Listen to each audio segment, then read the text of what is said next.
Wind power has been a big thing in North Dakota for a long time now, but you'd never guess where it started.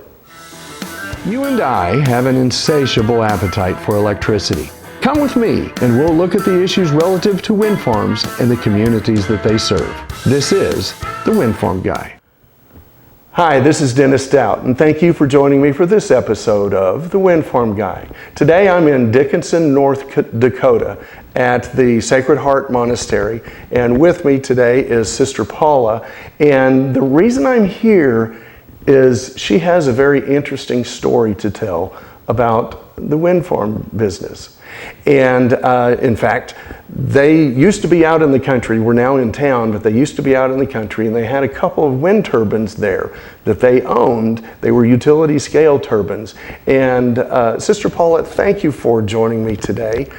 I really appreciate it. It's a delight to be here, and I just want to say that for us, wind energy was an answer from God. In 1995, when we started this project, we had no way of controlling our use of electricity.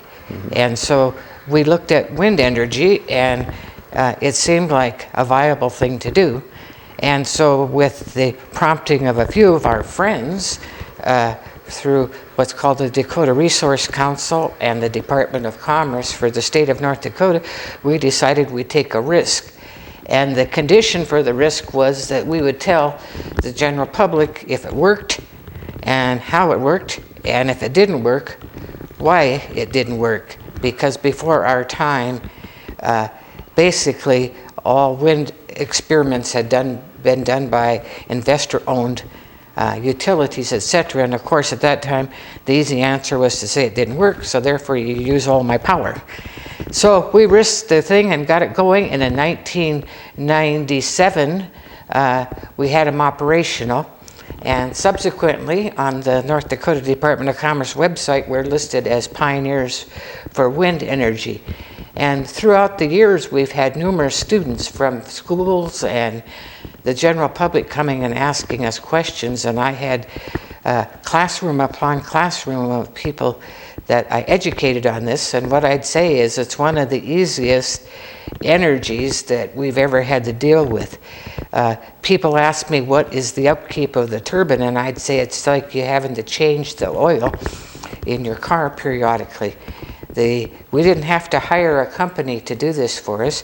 Our maintenance man could skiddy up the turbines and do the service without much trouble.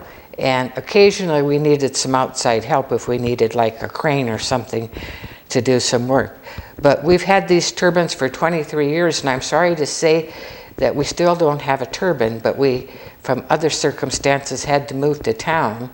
And therefore, we don't have wind energy, which is a real deficit. But did wind energy work? Absolutely. And I'd recommend it for anyone, from a small farm to a big industry. And in North Dakota now, the people that I had to deal with to make this go, I told Dennis here that when we started, it was like pushing a rope uphill.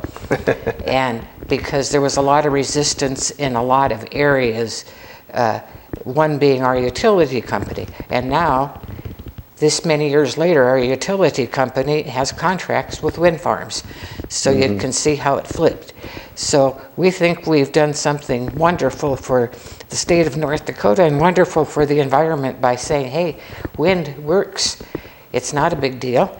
It's free. The wind blows where it wants, it says in Scripture, so we decided no one could control it. And it was there for our use as well as anything else. It's non-polluting, which is a very big emphasis of the Benedictine sisters, that we have a positive attitude toward the environment.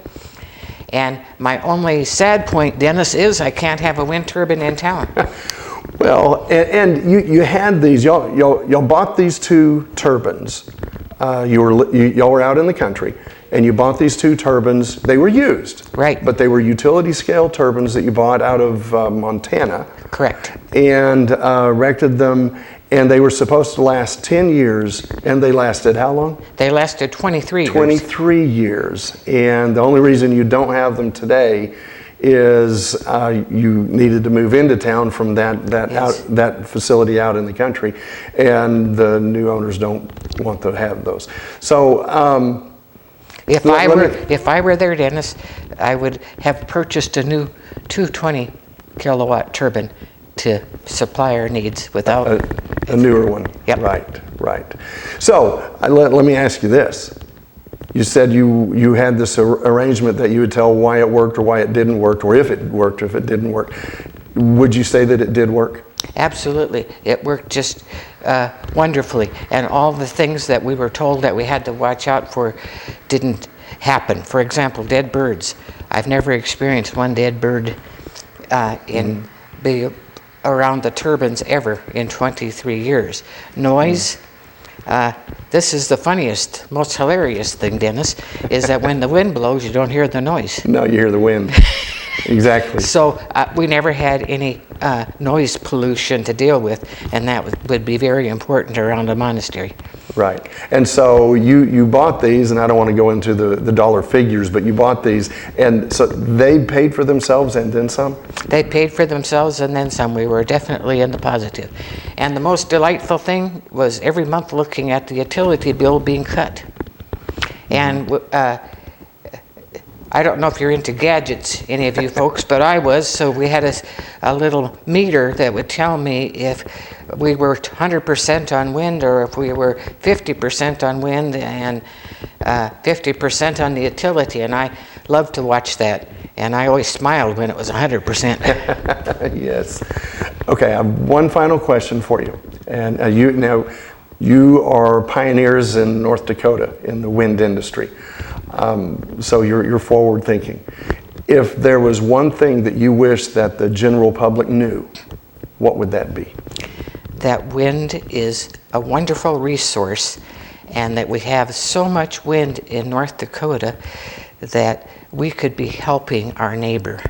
And we have a lot of neighbors who are in need of good, clean electricity. And it's an industry that our state could use to further its economic basis.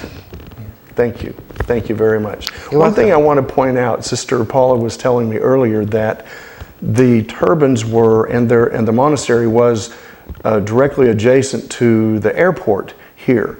And of course the turbine wasn't in front of the runway, but it was to the side, and it did not create any problem with the airport.